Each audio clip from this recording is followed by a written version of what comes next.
Well, hello again, everyone. Good to be back with you again today on Friday, March 26th. Um, I'm Andrew McKeever of the GNAT-TV's News Project, and we have a little roundup of some of the local stories and state stories that we've been following over the past week or so to bring you up to speed on. Going to start off on the local level today, and just mention that the Arlington Select Board is taking another look at the proposed Red Mountain Trail and Recreation Park area that a couple of meetings ago, I guess, looked like it was not going to be moving forward with town support anyway. The town was hearing that there were some issues with the whole idea. And basically looked like they were going to, you know, put a hold on that one at least for a while. But um, the folks who are trying to move that proposal forward appeared before the select board this past week, and I guess there's new life that's been breathed into the idea. I think there's a total of about 420 acres altogether that a group of local residents who've done some private fundraising and have gotten some public dollars behind, would like to acquire the property and create some hiking trails up around the area. Red Mountain is that area to the west of the Battenkill there as it flows through Arlington. If you're standing in the parking lot at the Arlington Rec Park and looking west, you're looking at Red Mountain. Um, and Anyway, some hope and optimism that maybe that proposal isn't all dead, and indeed might very well come to fruition after all. We'll keep following that one. It's certainly an interesting story. It grew out of the Arlington Renewal Project that was going on for a couple of years up until this past year when the COVID pandemic kind of put a halt to some of their meetings. Anyway, on an infrastructure note, the Manchester Select Board at their meeting this past Tuesday spent a little bit of time talking about a proposed sewer line project that would run roughly from Cemetery Avenue near to the town library and go on up North Main Street there, Route 7A along that road up into the Hunter Park. I guess the termination point would be somewhere in that in that gravel pit there, just to the north of Riley Rink. So the board discussed three alternatives. Wound up settling on one that basically tracks along Main Street there. Cost is estimated between 1.8 and $2 million. That depends on whether or not a pumping station is needed. And there may be some federal dollars that will be available to help pay for that. Timeline wise, sounded like the board was anticipating that this would be starting um, next year, not this year. Moving up to the virtual State House in Montpelier, a couple of things we've been following. Earlier this week, the House of Representatives approved a $7 billion state budget that will now go over to the state Senate for their perusal and marking up and amending or whatever. That will incorporate a lot of the federal money that's coming to the state, as most of you know, under the American Rescue Plan recently passed by Congress. That's that $1.9 trillion plan. Vermont will be getting about 1.2 million of that to, excuse me, all told, about 2.7 billion of that money will be coming to Vermont, and the state will be able to put about 1.2 billion into the operations of state government. Out of that money, the proposal includes $150 million of the federal money for broadband build out, $100 million for clean water funding projects, and $100 million to upgrade very antiquated computer systems and IT structure. Many of you recall about a year ago, right around this time, when businesses were closing left, right, and center, and folks being thrown out of work, the Department of Labor was getting just a record number of requests for unemployment assistance, and their computer systems, which are basically using software and hardware from the 20th century, just couldn't keep up and was constantly crashing.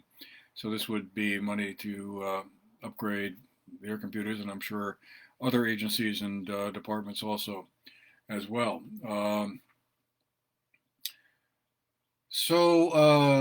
Yeah, now it goes over to the Senate. They'll have some time to mark that up, and at some point or another, the whole legislature will revote on the entire proposal after it's sort of compromised after a compromise is reached between the two sides of the legislature. Excuse me.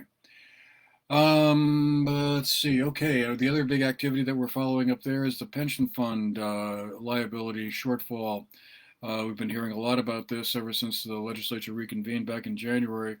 There's about a $5.7 billion shortfall in state coffers for state employees and teacher retirement funds. This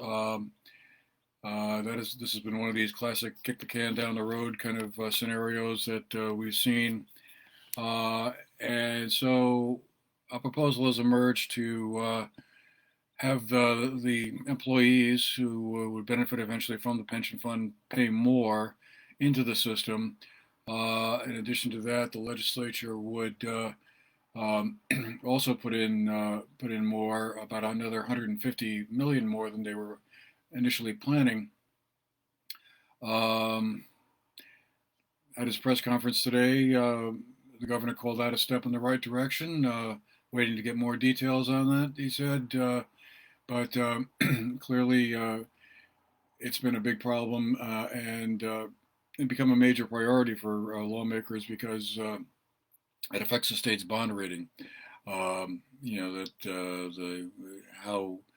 What the interest rate is that the state would have to pay for borrowing money. So that's moving forward. We will continue to keep track on that. The budget proposal also contains about $80 million to put into Vermont's higher education system.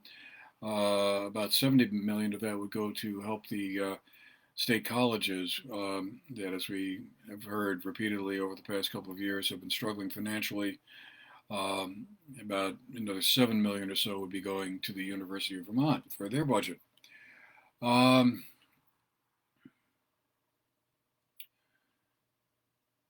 The other issue that the legislators are looking at, they've basically set up a working group to come up with a plan to how to transition the approximately 2,700 Vermonters who are homeless and living in motel rooms around the state. These are folks who lost their homes either through the pandemic or became homeless for one reason or another. And as some of you will know or recall, about a week ago that became kind of a hot topic here locally. There are 5 motels in Manchester where I believe about 121 people are being housed. That seemed to some town officials to be a bit disproportionate, that there were more people really being housed in the motels, the local motels, than the town could safely afford. And that there were some concerns that the crime rate might go up, or there'd be increased demand for police services, and so that was a concern that was expressed last week by the select board. Anyway, state officials are trying to kind of see what they can do here, but the problem is, as one lawmaker put it, where are you going to put them? The program basically uses about 75 motels around the state, and the state is paying an average of about $88 a night for each room, which totals up to about $6 million a month at the moment. That is mostly federal money, but that is money that is not going to be available forever. So at some point soon, they're going to have to figure out what the funding source might be, unless they can either find other housing alternatives for those folks who are staying in the motels at the moment. Moving back to the governor's press conference, which I think is probably still going on, actually, as we're talking right now. I guess the big announcement was that people who are 50 and older can now begin to make appointments for their vaccine shot starting Monday, March 29th at 8:15 in the morning. You can see if you can make an appointment by going on the Department of Health's website. Uh, right now, people 60 and older can make appointments, and by April 19th, the governor and state officials are hopeful that all Vermonters who are 16 and older will be able to make a vaccine appointment, or you're eligible to make one. That's not the same thing as saying you're going to get your first shot. Important distinction there.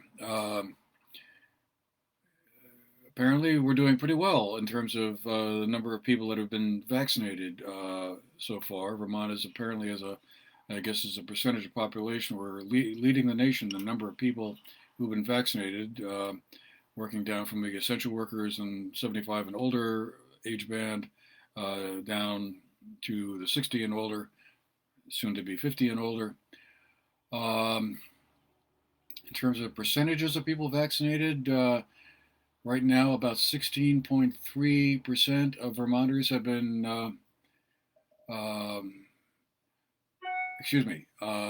almost 20% of Vermonters have been fully vaccinated, and about 36%, more than 36% Vermonters have received at least one dose. So again, as a percentage of population, that's a pretty good number when you look at it from a national level. There was, however, some not so great news revealed about the number of new cases of COVID that were spotted in the state. 251 new cases emerged yesterday, and that's up from 205 the day before.